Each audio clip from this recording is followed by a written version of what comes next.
1 फरवरी को पेश होने वाले आम बजट की उल्टी गिनती शुरू हो गई है। इस बजट में सबसे बड़ा ऐलान इनकम टैक्स को लेकर हो सकता है। सरकार मिडिल क्लास को इनकम टैक्स में छूट दे सकती है। रिपोर्ट्स के मुताबिक सरकार सालाना 15 लाख रुपए कमाने वाले को इनकम टैक्स में छूट दे सकती है। अब सबके मन में सवाल यही उठ रहा है कि इनकम टैक्स पर क्या राहत देगी सरकार, कितनी होगी कटौती, क्या मिडिल क्लास को मिलेगी राहत। इन सभी सवालों के जवाब पाने की कोशिश करेंगे, क्योंकि मेरा पैसा, आपका पैसा और सबका पैसा एक ही है और हम इस शो में बात करेंगे उसी पैसे की। नमस्ते, मेरा नाम ब्रिज द्विवेदी है।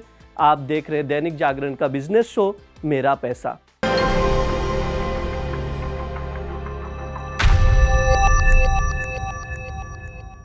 एक फरवरी को वित्त मंत्री निर्मला सीतारमण केंद्रीय बजट पेश करेंगी। उम्मीद जताई जा रही कि सरकार मिडिल क्लास को टैक्स में राहत दे सकती है। वहीं सरकार का प्लान है कि मंदी के कारण उपभोग को बढ़ावा दिया जाए। इन्हीं वजहों से सरकार 15 लाख रुपए तक कमाने वाले मिडिल क्लास को इनकम टैक्स में छूट देने पर विचार कर रही है। अगर ऐसा होता है तो इससे लाखों टैक्स पेयर्स को फायदा होगा। आइए जानते हैं सरकार इनकम टैक्स में कितनी कटौती कर सकती है। आने वाले बजट में सरकार वित्त वर्ष 2020-21 में शुरू की गई इनकम टैक्स सिस्टम में बदलाव भी कर सकती है। इससे सरल स्ट्रक्चर के कारण 70% से ज़्यादा टैक्स पेयर्स को अपनी तरफ आकर्षित किया जाएगा। रिपोर्ट्स की माने तो टैक्स व्यवस्था में मूल छूट सीमा 3 लाख से बढ़कर 4 लाख रुपए हो सकती है। इसी तरह से बाकी टैक्स स्लैब में भी बदलाव किया जा सकता है। मौजूदा समय की बात करें तो इस समय इनकम टैक्स सिस्टम में 3 लाख रुपए तक की आय टैक्स फ्री है। वहीं 3 लाख से 6 लाख रुपए के बीच आय वाले लोगों को 5%, 6 से 9 लाख रुपए की आय वाले लोगों को 10%, 9 से 12 लाख रुपए की आय वाले लोगों को 15%, 12 से 15 लाख की आय वाले लोगों को 20% और 15 लाख से ज़्यादा आय वाले लोगों को 30% टैक्स देना होता है। जैसा कि आप सब जानते हैं कि बजट 1 फरवरी 2025 को पेश होने वाला है, तो सबके दिमाग में एक ही ख्याल, एक ही सवाल है कि इससे क्या मिडिल क्लास को क्या मिलने वाला है। तो जैसा कि आप देखेंगे आजकल सारे न्यूज़पेपर में सब जगह एक ही खबर है कि शायद 15 लाख तक की इनकम वालों को कुछ छूट मिल सकती है। तो आइए हम उसके बारे में ही बात करेंगे कि उनको क्या छूट मिल सकती है।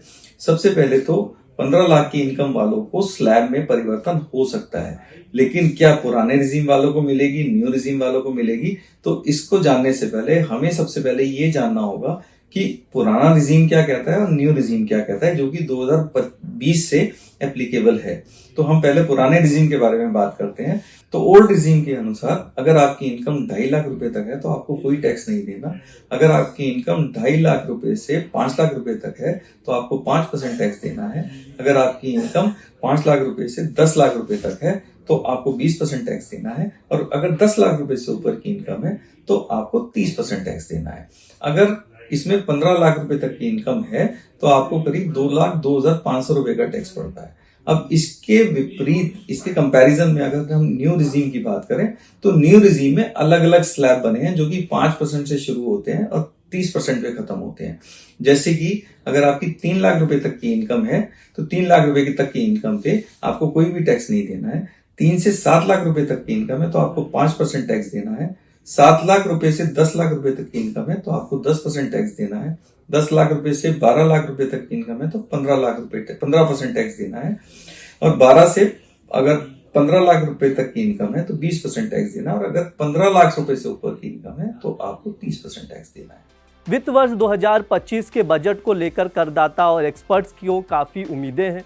दरअसल इस बार सरकार से अपेक्षा की जा रही है कि वो इनकम टैक्स स्लैब में संशोधन, इन्वेस्टमेंट लिमिट में बढ़ोतरी और स्टार्टअप्स को प्रोत्साहन देने के लिए कई अहम कदम उठा सकती है। खासकर बढ़ती महंगाई और खर्च के बीच मिडिल क्लास और सीनियर सिटीजन को राहत देने के लिए टैक्स नियमों को और सरल और लचीला बनाने की मांग पर जोर दिया जा रहा है। सरकार अगर मिडिल क्लास के लिए इनकम टैक्स में कटौती करती है तो इससे ऐसे लोगों के हाथों में ज़्यादा पैसे आएंगे। ये पैसे देश की अर्थव्यवस्था को गति देने में मदद कर सकता है। अगर न्यू रिजीम की बात करते हैं, क्योंकि करीब 72% लोगों ने, अगर जितनी रिटर्न फाइल हुई थी उसमें से 72% लोगों ने न्यू रिजीम को ऑप्ट किया था। इसका मतलब कि सब लोगों की चॉइस न्यू रिजीम है, क्योंकि न्यू रिजीम में ही हमें टैक्स का फायदा होता है। अगर नेट अगर देखें ओल्ड रिजीम में, अगर हमारा टैक्स जो बनता है वो 2,02,500 बनता है। सेम 15 लाख पे अगर हम न्यू रिजीम में टैक्स कैलकुलेट करते हैं तो वो करीब 1,40,000 रुपये बनता है। तो इस हिसाब से न्यू रिजीम में ही फायदा है। अब क्या क्या फायदे होने वाले हैं, क्या कोई स्लैब में परिवर्तन होगा, क्या कोई परसेंटेज में परिवर्तन होगा, या किसी भी तरह से परिवर्तन होगा जिससे कि उनको छूट मिल सकती है। जिस तरह की खबरें आ रही हैं या जो जैसा लग रहा है उसमें से ये लग रहा है कि जैसे अगर पहला स्लैब 0 से 3 लाख रुपए तक कोई टैक्स नहीं है, उसको बढ़ा के या तो 0 से 4 लाख किया जा सकता है या 0 से 5 लाख किया जा सकता है, और बीच के एक स्लैब को भी खत्म किया जा सकता है। जैसे 0 से अगर 4 लाख पे हम देखें तो 0 से 4 लाख पे सपोज नील टैक्स होता है, तो 4 से 9 लाख का एक स्लैब बनाया जा सकता है जो कि पहले 3 से 7 लाख का था, या 9 से 12 का दूसरा स्लैब होगा, 12 से 15 का होगा और 15 से ऊपर होगा। इसके बीच में एक स्लैब को हो सकता है खत्म भी कर दे, जो 15% का स्लैब है, जो कि 10 से 12 लाख रुपए तक की इनकम पे 15% का था, उसको भी खत्म किया जा सकता है। या ऑप्शन 2 ये हो सकती है कि 0 से 5 लाख तक टैक्स को खत्म कर दें, उसके बाद 5 से 9 लाख, 9 से 12, 12 से 15 लाख और 15 से ऊपर। तो अगर हम तीनों स्लैब को ही कंपेयर करेंगे तो इसमें से अगर अभी जो स्लैब चल रहे हैं उसके हिसाब से 1,40,000 रुपए टैक्स बैठता है। ऑप्शन 1 में अगर हम जाएंगे जो कि 0 से 4 लाख नील था, उसमें करीब 1,10,000 रुपए टैक्स बैठेगा। अगर ऑप्शन 2 में जाएंगे 0 से 5 लाख में, तो उसमें भी करीब इस हिसाब से टैक्स बैठेगा, तो हमारी बचत होगी।